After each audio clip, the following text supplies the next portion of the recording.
Welcome to r/RedditRevenge. This is a story of someone getting back at someone with revenge after being wronged. And today we have two great stories, so subscribe, hit the like button, and let's begin. The first story, the neighbor didn't throw out the trash, so I returned it to her new house. The second story, a DJ steals a song I made. We call him out on Twitter. The first story is, ex-roommate forgot her garbage when moving out. I decided to be a good Samaritan and return it. When I was in university, I lived with Alana for a summer. At first, Alana and I got along pretty well. But after living together for a few weeks, I discovered Alana was disgusting. She would hide and smoke in her room all day. She showered maybe every 3 days. She never cleaned up after herself. I once came home after being gone for a week and the mac and cheese she made before I left was still sitting on the stove. I can't put into words how gross the smell was. It was a weird marriage between rot and mold. I've smelled sewage that was better than that smell. The average interaction Alana and I would have was her standing in the doorway of her room, smoking and telling me how skinny she used to be during her modeling days, in between bites and chews of McDonald's takeout. Besides all this, we still got along fine, and because I knew it was only for the summer, she amazed me more than bothered me. One day Alana was going on about how cool it would be if we really, got a kitten. I told her multiple times that I'm allergic to cats and can't live with one. She said she'll just keep it in her room. I said she should get one when she moves out, on her own in a few months. She nodded and we moved on. 2 weeks later, I come home and there was a cat. His name was Notorious B.I.G., and he was cute as heck. At first, she kept the poor kitty trapped in her room, but he started to go stir-crazy. So her solution was to lock Biggie in the bathroom with his litter box because she didn't want to deal with his energy. My heart truly went out to him. At this stage, I had to keep my door closed at all times because Biggie would run out of whatever prison he was trapped in and sprint to my bed. This meant I would break out in hives whenever I tried to sleep and I had to change my sheets at night. At one point, I came home to a pile of cat SH on my bed. I showed Alana and she replied, "Oh yeah, haha, I saw that. That sucks." As a side story, Alana would always try to pull some gross pranks on her friends. Once she convinced someone to take a pee into an old slushy bottle because she wanted to make a slushy out of it and convince someone to drink it. The guy peed in the bottle, but the slushy was never made. The urine sat in the fridge, preserving for weeks. At this point, my disgust was pretty obvious, and we were being force-friendly, but the hate was clearly there on both ends.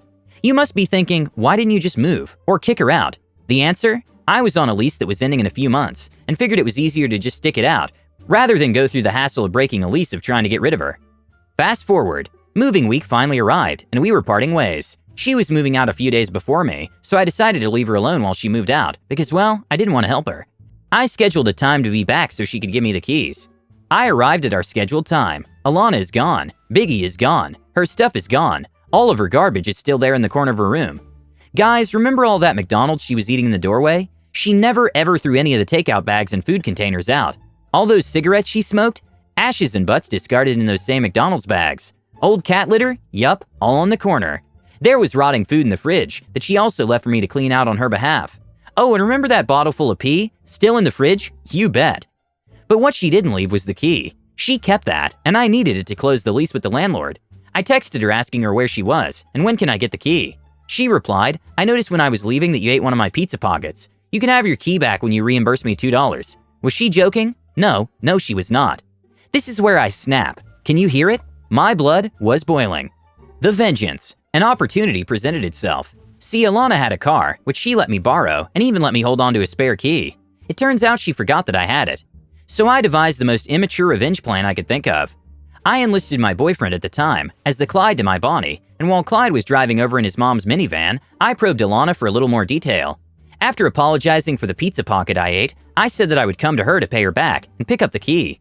Wouldn't want to inconvenience her or anything. I was able to get her new address, and more importantly, where she now parked her car. Clyde and I loaded up the garbage she left into the van, along with the rotting food from the fridge, and you guessed it, the PP slushy. On the drive over, I cradled that bottle of urine, guarding it to make sure I don't spill a drop over any potholes. I kept it toasty warm with my fury. When we finally found her car, we were swift. I unlocked the car, and we started throwing all the garbage into the back seat and passenger seat. When we opened her trunk, we found that she hadn't unloaded it yet. It was filled with loose clothes and boxes. We spread out all the food from the fridge, opening anything that we could, and smearing it around. Think ground beef, loose cheese slices, rotting leftover pasta sauce, eggs. I was finally only left with two things, the car key and the urine bottle. I tossed the key on the driver's seat, poured the pee over the key and seat as a final screw you. It was fabric and soaked in nicely. I wanted to give her a false sense of security with this move. Because we didn't throw any food or garbage on the driver's seat, it looked relatively clean, even with a wet stain. It wasn't the first of its kind, I assure you. In my mind, I like to think that she sat in it while it was still wet. Anyway, I locked the door from the inside and slammed it shut. We walked a block to her new apartment, smiled, said hello, got the grand tour. I love your new place. I handed her $2. She gave me the key and we were on our way. Apparently, it took her a few hours until she went back to her car. Remember, it was summer, and there was raw food in there. She called all of her friends screaming into their ear, calling me a crazy bee, blah blah. Now, I acknowledge how ridiculous and inconvenient it was for me as well as for her. I could have just taken that garbage into the garbage chute down the hall and called it a day. I could have paid the $5 to cut a new key. I could have never seen her again. But I was young, livid, and vengeful. I truly felt that this revenge fit the crime perfectly. I was simply returning to her what she had left behind. That's how I saw it at the time, anyway. Fast forward number 2. Alana called the cops, eventually thinking that she could get me into trouble for the garbage in her car, even though it was the garbage she trashed my place with initially. I had consulted a lawyer and other police officers over how to proceed. The consequences were upon me, so I did my homework. They collectively told me about something called the diversion program. Because I had never committed a crime before, I go straight into the rehab phase. No lawyers, no judges, no court appearances, no record. So I went into the police station and had a chat that went something like this. Cop, so this girl is claiming that you trashed her car. Me, I simply returned her things. They just happened to be garbage. Tell me about the diversion program. Cop, well, it's a first offense. You'll probably get some community service. This stays off your record. Me, deal. A few days later, I went to see a court clerk who gave me my CS placement. The community service was actually fun and rewarding. I was able to complete it at a charity, and they liked me so much they hooked me up with a cool secondhand bike as a going-away gift. I had that bike for 4 years. The revenge cherry. When Alana made the move to involve the police, she thought she was screwing me big time. She assumed the police would throw the book at me and collect money to send to her to pay for the garbage removal and car cleaning of her own garbage. A few months after I made the deal with the police, Alana tried to reach out to me via MSN. She asked me when she'll be getting the money for the damage I caused to her car. She had tried to get an update from the police, but they told her as far as they were concerned, the case was closed. She wasn't entitled to any more detail than that. I could have ignored her. The case had been closed, my record clear, and I had moved on. Instead, I wanted her to suffer just that little bit more. I replied saying that I legally wasn't required to pay her any damages. I was given community service and had paid my debt to society. She screamed, but you haven't paid your debt to me. I told her that's not my problem, that the police thought what happened to her warranted a few hours of charity work from me, and that I got a new bike out of it I signed off. Not surprisingly, Alana was livid. She thought she could dump all of her garbage on me. When I returned it to her, she thought she could get me in trouble legally and get me to pay to remove her own garbage from her car. Instead, she was left sitting in her car surrounded by her own filth, and with the knowledge that I came out of this scot-free, and with a free bike. The next story is, so you want to steal my song? How about some social media humiliation in return? I started producing EDM about 4 years ago, and about a year into production, I had a few tracks out on my SoundCloud. One day I get a message on SoundCloud from another random producer, we'll call him Casey, and he sends me a link to a song on a SoundCloud channel. I check the link, and to my surprise, find that it's one of my songs, but with the artist changed to another name. Let's call him DJ Shady.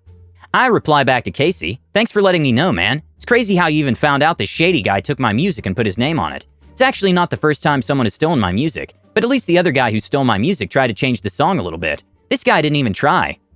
Casey replies, you know why I'm peeved? Because this guy steals all his tracks in the same manner that he did to you, and now he's playing shows and festivals and profiting off of it. It needs to effing end. I even met up with him in person, and he lied to my face about his music. After hearing that, I knew I had to enact some revenge on him. One aspect made it a bit tricky. He didn't upload the stolen track to his own account. He submitted it to a SoundCloud label. Let's call it Baka Records, and they uploaded it to their channel instead of his own. Even if I reported him on SoundCloud, it wouldn't report his account. It would only report the Baka Records account, and I assumed they didn't know that he stole the song, so it would be unfair to that SoundCloud label. At which point, Casey sent me another message. He's pretty active on Twitter, so anything you say about him and his fake fan base will definitely see it. Here we go, lightbulb. Let's have a little social media trolling fun and see where this goes. I post on my Facebook, hey guys, this guy stole my song, let's F with him, and immediately my squad comes rolling deep on the interwebs and starts commenting on the track, tweeting him, and calling him out for stealing music. They go to his Facebook artist page, where he made a post of the stolen song, saying, hey guys, check out my new song, and they start trolling him in the comments. I even comment using my artist account saying, dude, what a great song, so original, and his Shady account even replies to my comment with thanks, LMAO. The trolling continues until his manager who runs his page, who's probably just his girlfriend, sends me a message on Facebook, apologizing for making that Facebook post, but not apologizing for stealing the song. I reply with, "How about an actual public apology for stealing my song?" To which she replies with, "Shady had no idea, but sorry for the inconvenience and confusion. Have a good night." No public apology. And what? Shady had no idea the song he released was stolen? My friend then comments on the Shady Facebook page with a link to my original song, to which the Shady page replies, "It was resolved. This was posted on Baka Records. Nothing to do with us, sorry." Still no public admission of guilt, and instead he blames the label. It's a few days later, and I realize that even though people are calling him out on Twitter and tagging him with Shady, the tweets aren't appearing on his account anymore. Apparently he changed his Twitter handle to Shady, so all the public tweets calling him out for stealing didn't link to his account anymore. This is where I enacted my ProRevenge. Little did he know, but once you change your Twitter name, your previous Twitter name is up for grabs. Haha.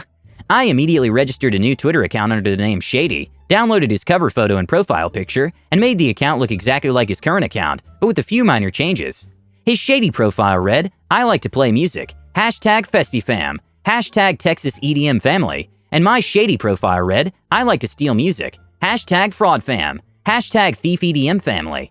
I started copying his tweets, but changing them slightly, to admit stealing music and to publicly apologize. Of course, his fans and others started to notice, and even some of them started calling him out. He finally messaged me on Twitter and said, "Hey, I'm sorry for all this. Can you please delete the Shady Twitter?" To which I responded, "If you publicly admit on your socials that you stole music and apologize, then I'll give your Twitter name back." And on I went, continuing to tweet from the Shady account, until he finally caved and apologized. I kept my promise and gave him his original Twitter name back. A few months later, all of his socials had disappeared, and he wasn't DJing any festivals or stealing music anymore. Justice served on an EDM platter. Thanks so much for the comments and support. We greatly appreciate it. Sincerely, yours of Team/Start.